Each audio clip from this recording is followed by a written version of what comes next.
មុខរបរចិញ្ចឹមឃ្មុំក្នុងប្រអប់ឬកេះតាមបែបធម្មជាតិកំពុងតែពេញនិយមក្រោយពីការស្វែងរកឃ្មុំព្រៃជាលក្ខណៈប្រពៃនេះស្ទើរតែបាត់បង់ទៅហើយប្រជាពលរដ្ឋមួយចំនួនបានទិញទឹកឃ្មុំយកទៅធ្វើថ្នាំសម្រាប់សុខភាពនិងខ្លះទទួលទានដើម្បីសុខភាពជាប្រចាំ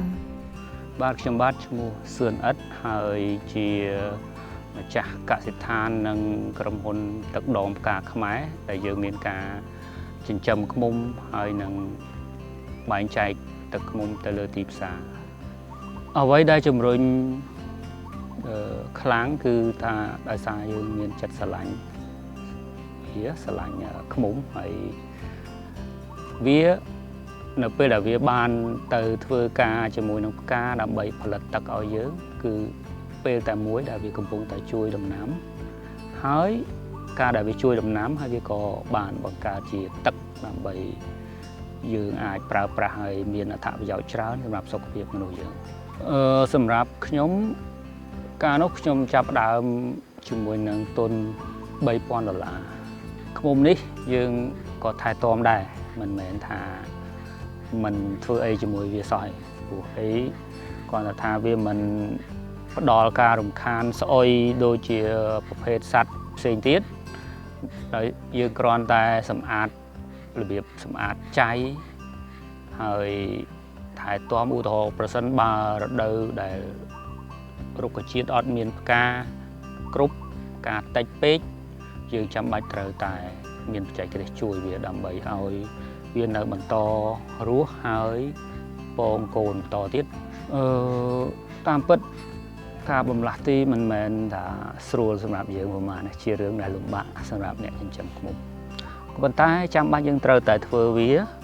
ដោយព្រោះថានៅតំបន់នីមួយៗมันអាចមានរុក្ខជាតិឬក៏ដំណាំនឹងច្រើនប្រភេទហើយនឹងឲ្យផ្កា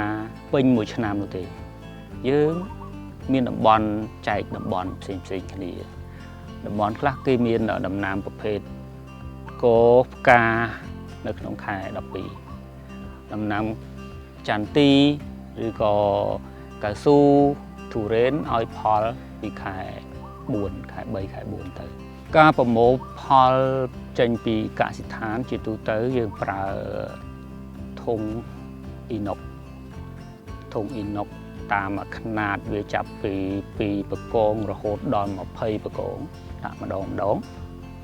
ហើយយើង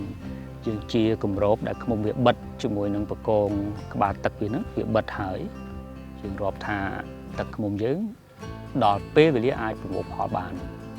មានគុណភាពគ្រប់គ្រាន់អញ្ចឹងយើង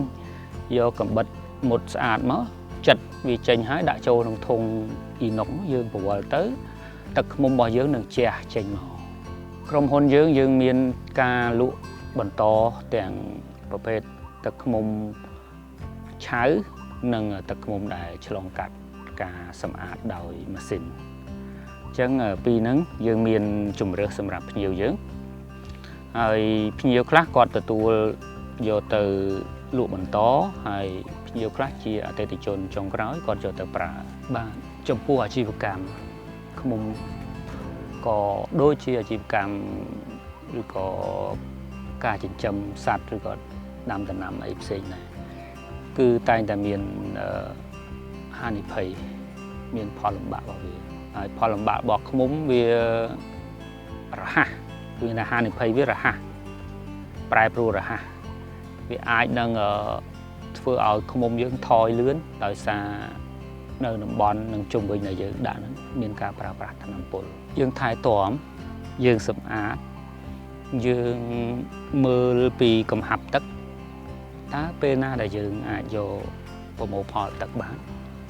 ហើយយើងរក្សាកម្លាំងពលកម្មរបស់ឃ្មុំមានថាកុំឲ្យវាបាត់បង់ឲ្យវានៅតែកើនឡើងដើម្បីជាកម្លាំងដែលប្រមូលផលទឹកឃ្មុំរបស់យើងហើយពេលដែលយើងប្រមូលផលបានយើងប្រើ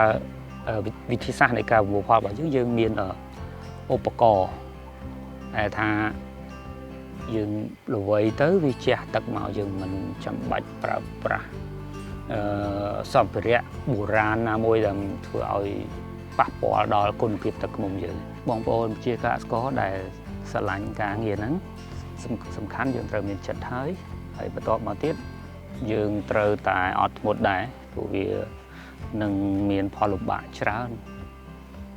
តាក់ទងទៅនឹងបច្ចេកទេសនៃការថែទាំបើយើងអាចនឹងធ្វើបានប្រសិនបើយើងមានឆន្ទៈនឹងធ្វើហើយយើងបដូរទីកន្លែងវាហើយកុំរំពឹងថាដាក់នៅមួយកន្លែងនឹងបានផល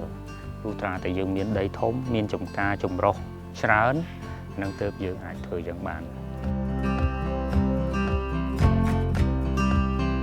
បាននិយាយអំពីទឹកឃ្មុំចិញ្ចឹមគឺពឹងផ្អែកទៅលើផ្កាព្រៃមានន័យថាបើព្រៃកន្លែងនោះមានចេញផ្កាល្អ